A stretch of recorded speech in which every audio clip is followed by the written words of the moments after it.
My sister sent an invitation to her private engagement party. My dad said, help her. She deserves this. I wired $11,200 for a venue and catering. A week later, I got a text clearly meant for her fiancé. Both bikes paid. Keep the story till Christmas. I nodded and logged into the trust account, adjusted her monthly allowance, and reviewed the lease agreement for the apartment she lived in. At 6:17 a.m., she was outside my door shouting, "You can't do this." I looked at her, and I'm a 33-year-old male and apparently my family's full-time ATM. It started with an envelope, not the usual wedding invite kind, but thick, embossed, and with my sister Laura's name written in gold foil like she was the princess of some tiny European country.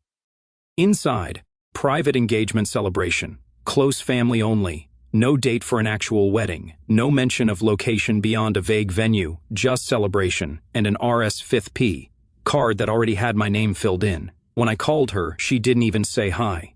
"Did you get it?" she asked. I did. "What's this about?" "It's just special. We're keeping it intimate. Dad thinks you'll understand." And right on cue, Dad called me the next day.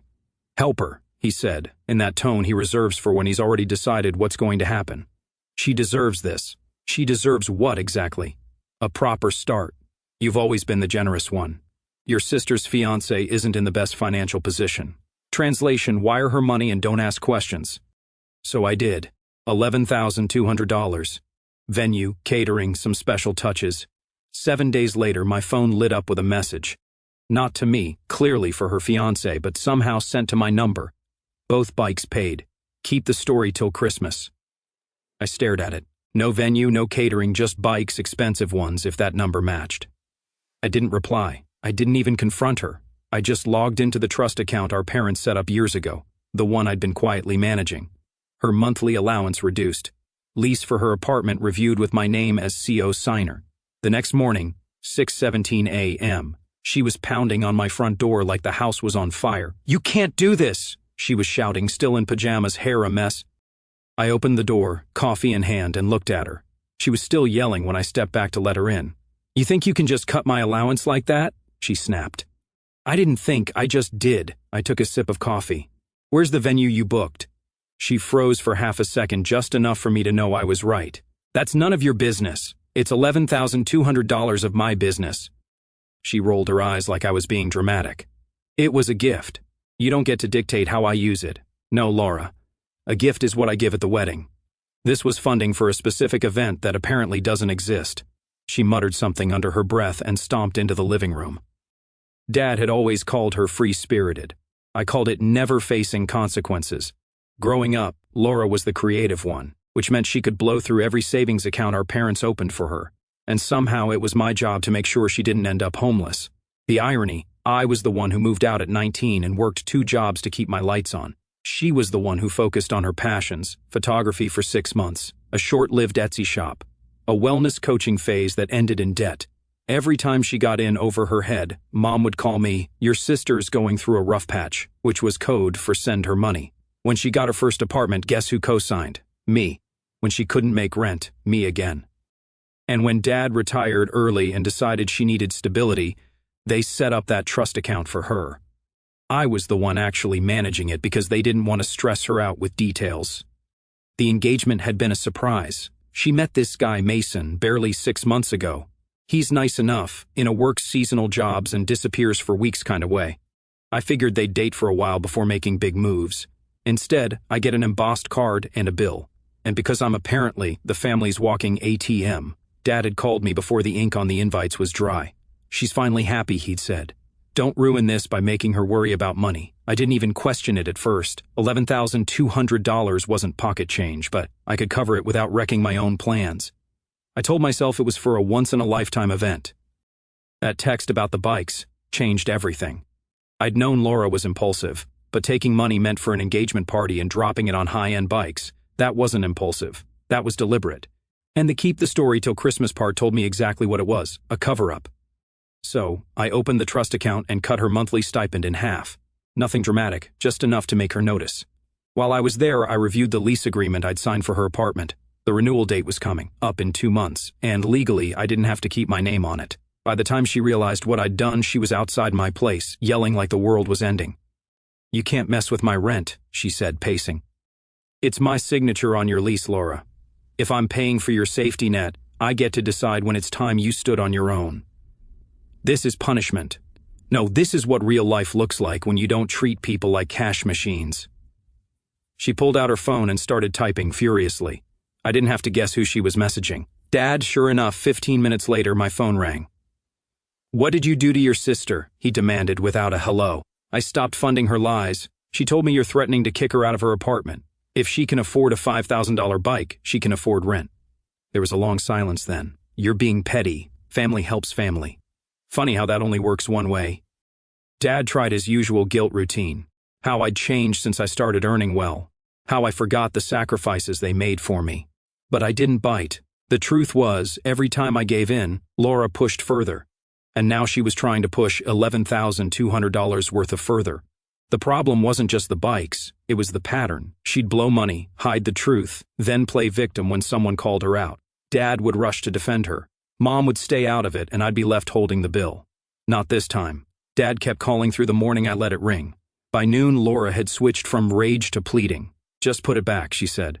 We'll talk about the party tonight. There is no party, I answered. There are 2 bikes and a cover story. At 6 p.m., I texted the family group chat. Come by my place at 7 o'clock. Bring Mason. We'll clear this up. Dad replied first. You're not her father, right? I'm just the account holder and the CO signer. They showed up at 7:06. Laura went for drama. Red eyes, shaky breaths, oversized sweater. Mason hovered behind her like a shadow. Dad walked in like a prosecutor. Mom stayed near the door, already shrinking. I put my laptop on the coffee table and opened the trust dashboard. Before anyone speaks, I said, We're going to look at numbers. Dad scoffed. This isn't a courtroom. It's not therapy either. It's math. I clicked the transfer record. $11,200 to Laura's account. Then another window, an invoice from Ridgeway Cycles for $10,998. Same day. 2 line items. Gravel Pro X and Gravel Pro X custom built. Laura swallowed. Mason looked at the floor. I pulled up the text she'd missed. Both bikes paid. Keep the story till Christmas. Dad tried to pivot. Maybe the venue took cash. Maybe. I opened email search on her address that I managed for trust notices. No venue contracts, no deposits, nothing. Stop. I said this is simple. The money wasn't used for an engagement event. It was used for toys. You lied, Laura shot back. It's our lifestyle. We want to ride together. It's healthy. With my money and a made-up party, I said. Mason finally spoke. We planned to host something small later. The bikes were on sale. Dad pounced on that. See, a misunderstanding. I looked at him. Would you like a misunderstanding with your mortgage? Because that's where this pattern leads. He glared. You don't talk to your father like that. You don't talk to your son like an ATM silence. Mom cleared her throat. Maybe we can reset. Apologize. Move on. No reset. I said, there's restitution and boundaries. I slid a printed page across the table. Here are your options. 1. Return both bikes by Friday. Refund goes back to me. I restore the allowance and keep the lease until renewal. 2. Keep the bikes. Sign this repayment plan, $1,100 a month for 10 months, and I step off the lease at renewal. 3. Decline. Both allowance remains cut and I notify the landlord. I won't extend my guarantee. Laura's voice cracked. You can't pull the lease. I'll get evicted. You have 2 months to qualify on your own. I said, bring pay stubs or downsize. Dad slammed his palm on the table. You're punishing her. I'm stopping the subsidy of lying. He leaned in. Family helps family. Family doesn't steal and then send victory texts, I said, holding up my phone. Mason shifted. That text wasn't... Finish the sentence, I said. He shut his mouth. Laura tried a new angle. You set me up to fail. You always do. You control the money. I manage a trust your parents asked me to manage because you kept overdrafting. I said, control is what you call consequences. Dad pointed at the laptop. You enjoyed this. Admit it. What I enjoy is not being played. He softened his tone. Old trick. Son, please. For your sister's future, restore the full allowance. We'll make the party happen. It's August, I said. You announced an engagement in May. Where's the ring insurance? Where's the venue? Where's any proof you intended to host anything at all? Laura looked at Mason. He stared at the carpet. I turned the screen to them again. And before you try it, I already called Ridgeway Cycles. No restock fee if returned within 14 days. Today is day 11. Laura snapped. Fine, we'll return them. Happy ecstatic, I said. Pick option 1. Sign here that you're authorizing the return and the refund to my account. Dad tried to stop her. Don't sign anything. Mason surprised all of us. We should sign. Laura rounded on him. Whose side are you on? The side that doesn't get evicted, he said quietly. She stared at the paper, pen shaking. I'll sign if he apologizes. For what? I asked. For humiliating me. I shook my head. No apology for math. Sign or pick option 2 and pay it back. She scribbled her name, pressing hard enough to tear the page. Great, I said. Return confirmation by Friday at 5 o'clock. If I don't get it, option 2 kicks in automatically. Dad stood. We're leaving. Before you go, I said and pulled out a second document. Trust amendment instructions. Lawyer drafted them this afternoon. The monthly allowance now requires receipts over $200. No receipt, no next month. I'll also require a budget for any lump sum requests. Laura scoffed. You can't change the rules. I'm the trustee. I said I can enforce them. Dad's face went red. Your mother and I will remove you, not without court and not before the lease renewal. I said, you want that fight? It started. The filings will include the bikes. Mom whispered, let's go. She tugged Dad's sleeve. He shook her off, then finally followed her to the door. Mason lingered.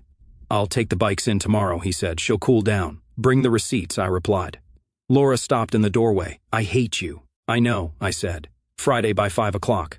They left. The house went quiet. I emailed my lawyer the signed page and scheduled a reminder for Friday 4:30. Then I drafted the landlord notice, saving it to send if they missed the deadline. Friday at 5:58 p.m. My phone buzzed. 2 PD. FS, return receipts, full refund pending. A third came at 5:07. A paragraph from Laura, all caps, about how I'd ruined her engagement vibe and embarrassed her in front of Dad. No apology, no responsibility, just noise. I restored her allowance to the new reduced level and sent the budget template. Dad called 30 seconds later. You happy now? I'm done being your cleanup crew. I said, this isn't over. For me it is. He tried one more angle. Your sister won't forget this. Good, I said. Maybe she'll remember it the next time she reaches for someone else's wallet. I hung up, set my phone face down, and finally exhaled. The line had been drawn. The performance was over. Consequences had entered the chat. The refund hit my account on Monday morning. I didn't text anyone. I forwarded the receipt to Laura and scheduled the lease reminder for the 1st of next month. Then, I did something I hadn't done in years. I turned off my phone for 1 hour and took a quiet walk. No calls, no urgent requests, just air. By lunch, Dad broke the silence. This stunt cost your sister her dignity, he wrote. I replied, actions have receipts. He sent a thumbs down. Classic. The next week was weirdly calm. Laura stopped spamming the group chat with ring selfies. Mason unfollowed me on everything. Mom sent a single message. Let's not make it worse. I didn't answer. I wasn't making anything. I was letting gravity do its job. Small things in my life improved fast. I slept. I ate meals that weren't grabbed between favors. I blocked 2 numbers I should have blocked years ago, a cousin who always needed bridge money, and a family friend who knew a sure investment. I opened my calendar and saw white space. I didn't realize how loud my life had been until it got quiet. On Friday, my landlord emailed about a 2-bedroom unit opening in my building. Cheaper than market because the owner liked tenants who pay on time. 1 year ago, I would have offered it to Laura. This time, I sent it to a coworker who's been grinding without help. He signed the next day and brought me muffins.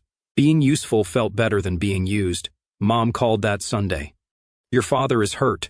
She said he's angry he didn't get his way. He thinks you humiliated Laura. Laura humiliated herself. I held up a mirror. She sighed. You could have been gentler. She could have been honest. 2 days later, Mason reached out. Return went through, he said. We're regrouping. Good. She's embarrassed. So am I, but I'll live. Then he added, I didn't know about the lease. You do now. 2 months. I went back to my routine. Work, gym, sleep. I met a friend for coffee without checking if Laura needed a rescue ride. I dropped a small donation to a local youth program and didn't tell a soul. I started a simple budget for me, not for other adults. Laura tried one more tactic, the pity tour. She called our aunt and spun a story about financial abuse. The aunt texted me a novel. I answered with 4 screenshots. The invite, the transfer, the bike invoice, the return receipt. She replied with a single word, yikes, then nothing. I watched the tour fizzle out as screenshots traveled faster than Laura's spin. Mid-month, Dad proposed a reset dinner. I picked a neutral diner. He arrived ready to argue, but Mom got there first. "Thank you for making her return them," Mom said quietly. Dad glared. "We don't thank him for shaming family. She wasn't shamed. I said she was stopped. She's your sister. She's also 30 and lying." He opened his mouth, closed it, then poked at his menu like it had insulted him. When the server left, I laid out what would not change. I won't restore the old allowance. I won't renew the guarantee. I won't fund events that don't exist. If she wants help, it's proof first, budget second, and repayment if it's not basic survival. Non-negotiable. Mom nodded. Dad called it cold. "Call it adult," I said. 2 weeks later, Laura texted at 11:54 p.m. "Emergency rent short. Help now. Send pay stubs and your plan for next month," I replied. She sent 10 eye-roll emojis and a photo of a half-written sob story for her social media. I didn't bite. At 12:18 a.m., Mason messaged, pay stubs, a shift schedule, and a screenshot of a deposit for a cheaper place they'd applied for. "We can cover most," he wrote. "Short $250. I sent $250 with a note. "This is the model. Keep it," he answered. "Understood." Laura didn't say thanks. I didn't need it. Word spread that I wasn't the family faucet anymore. People adjusted. One cousin found a roommate. My uncle finally sold the truck he'd been holding for the right price. Dad complained less when it stopped working. Even Mom started asking Laura, "What's your plan?" and let the silence hang. That was new. My own days kept opening up. I took my bike in for a tune-up, a modest commuter I'd bought years ago. The mechanic asked if I wanted to upgrade components. "No," I said. "I'm good with honest parts that last." He smiled like he got it. On the last week before lease renewal, Laura called at noon, voice steady for once. "I got approved for the smaller apartment," she said. "Good. It's not glamorous. Neither is paying someone else's rent." Silence. Then Mason's picking up extra shifts. "Great. We'll manage." I know. She didn't ask me to stay on the lease. She didn't thank me. She didn't hang up angry either. Progress is sometimes dull. Dad tried one last push the night before her move. "Your sister will remember who stood by," he warned. "I stood by truth," I said. "Cold," he repeated. "Clear," I answered, and that was the end of it. Move out day. Mason texted a photo of a tiny living room with 2 camp chairs and a plant on a crate. "Day 1, he wrote. "Looks honest," I replied. He sent a thumbs up. That evening, I met friends for dinner. No one asked me for a wire, a ride, a signature. We joked about dumb shows and split the bill evenly. On the way home, I realized my shoulders had dropped. The constant flinch was gone. At 9:12 p.m., a number I didn't recognize texted. "Hi, I'm Mason's sister. He told me what you did. Thank you. He's been trying to grow up for years." I stared at the message a long time and just wrote back, "Tell him to keep going." Before bed, I opened the trust portal and set one last automation. If receipts aren't uploaded by the 28th, the next month pauses. No drama, no speeches, just rules that run whether I check my phone or not. I slept like a rock. In the morning, I brewed coffee and went for another walk. It wasn't a victory lap. It was just a quiet loop around the block where nobody owned me. My life wasn't loud, but it finally felt like mine. I used to think family meant you had to accept whatever treatment they gave you, no matter how unfair. That's how I was raised. Be the helper, be the reliable one, be the one who never complains. But that morning, when my sister stood on my doorstep screaming that I couldn't cut her off, I realized I'd finally stopped buying the narrative. She had choices. She chose to lie about the engagement party expenses. She chose to buy those bikes instead of paying for the venue and catering she told me about. She chose to live in an apartment I paid for while treating me like a walking bank account. I didn't ruin her life. I just stopped financing her bad decisions. The fallout was predictable. My father called 3 times that week, alternating between guilt trips and angry lectures. "She's your sister. You know she's going through a lot," he said like that excused everything. My answer was the same each time. "Dad, she went through my trust account like it was hers. She lied. Actions have consequences." The more I repeated it, the lighter I felt. My sister sent a long text about how I'd humiliated her and destroyed her relationship with her fiancé. I didn't reply. She wanted a reaction and I wasn't going to give her one. My boundary wasn't up for debate. Over the next month, she moved out of the apartment. I didn't ask where she went. The new lease was in my name only, and I listed it with a property manager the same week. The rent covers my mortgage on another investment property now. Funny how quickly things improve when you stop letting someone drain you. The silence from my parents was strange at first, but also peaceful. No surprise requests for money, No guilt-laced phone calls, no fake family emergencies that somehow always translated into me writing a check. My phone stopped being a source of dread. I started noticing other changes too. I slept better. My workouts felt stronger. I even booked a trip for myself, not to bail someone out, not to attend some urgent family thing, but just because I wanted to go. For the first time in years, my money and time were my own. About 2 months later, I got an email from someone I didn't expect, my sister's ex-fiancé. The subject line was just, "Thank you." In the message, he explained that breaking up with her had been the best decision he'd made in years. He discovered she was hiding debt, lying about expenses, and planning to use his savings for emergencies that were really just impulsive purchases. He said my decision to pull the financial plug had opened his eyes before things got worse. I read it twice, then sat back in my chair. It wasn't about revenge or payback anymore. It was about knowing I'd done the right thing, even when the entire family told me I was wrong. I can't pretend it doesn't hurt that my dad still takes her side, or that my mom quietly avoids the topic altogether. But I've stopped chasing approval from people who benefit from my silence. If they want to see me as selfish for protecting myself, fine. I'll be selfish and free.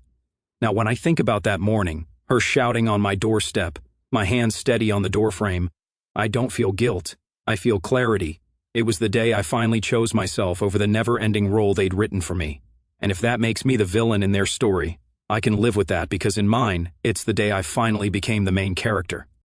I never thought I'd reach a point where I'd look at my own sister and feel nothing but cold resolve. That morning, when Laura was pounding on my door at 6:17 a.m., hair wild, voice cracking with rage, "You can't do this!" Something inside me simply clicked into place. No anger, no sadness, just a quiet, steady certainty that the years of being the family's unlimited credit line were over. For so long, I'd told myself it was love. Love meant helping. Love meant sacrificing. Love meant never saying no. Every time Mom called with that soft, worried tone, "Your sister's going through a rough patch." I wired the money every time Dad said, "She deserves this." I swallowed the resentment and paid. I co-signed her lease, managed the trust, covered the overdrafts, the failed businesses, the passions that always ended in debt. I did it because I was the responsible one, the successful one, the one who could afford it.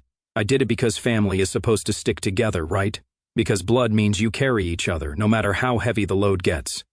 But standing there with my coffee, watching Laura scream that I was punishing her, I realized the load had never been mutual. She never carried me. She never even asked how I was doing while I worked 2 jobs at 19 to keep my own lights on. She just assumed the safety net would always be there, stretched wide beneath her, paid for by someone else's effort. And I had let her believe it. I had enabled it. Every transfer, every signature, every quiet "it's fine" had reinforced the story that she could do whatever she wanted and I would clean it up.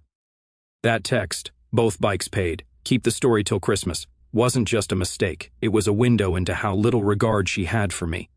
$11,200 meant for a celebration that never existed, spent instead on luxury toys, with a casual plan to lie about it for months. It wasn't impulsive, it was calculated. And the worst part, she didn't even feel guilty enough to double-check the recipient before hitting send. When I cut her allowance and reviewed the lease, I wasn't trying to hurt her. I was finally protecting myself. The guilt came anyway, of course. Waves of it. Dad's disappointed silence on the phone, Mom's quiet, "You could have been gentler," Laura's trembling voice claiming I'd humiliated her. For days I second-guessed myself. Was I being petty, cold? Had I really become the villain they now painted me as? But then I looked at the numbers again. The transfer, the bike invoice, the complete absence of any venue contract. And I felt something shift. The guilt didn't vanish, but it shrank. It was drowned out by a deeper, quieter feeling, relief. Relief that I had finally acted like an adult with boundaries instead of a bottomless resource. Relief that I had chosen truth over comfort, consequences over endless rescue.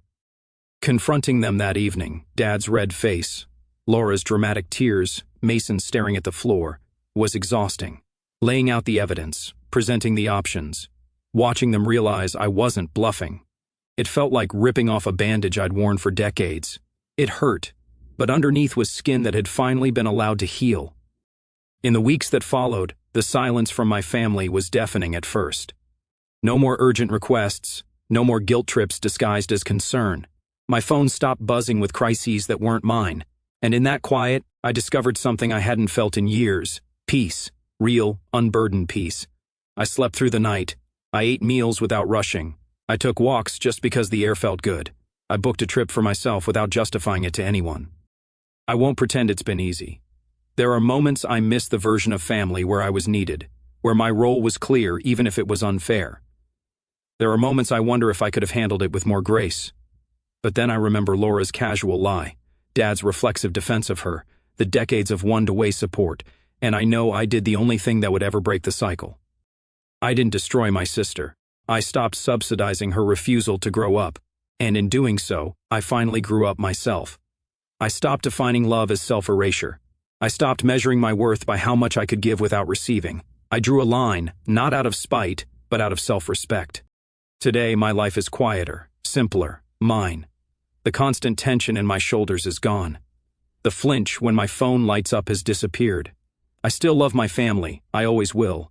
But love no longer means letting them treat me like an ATM with a pulse.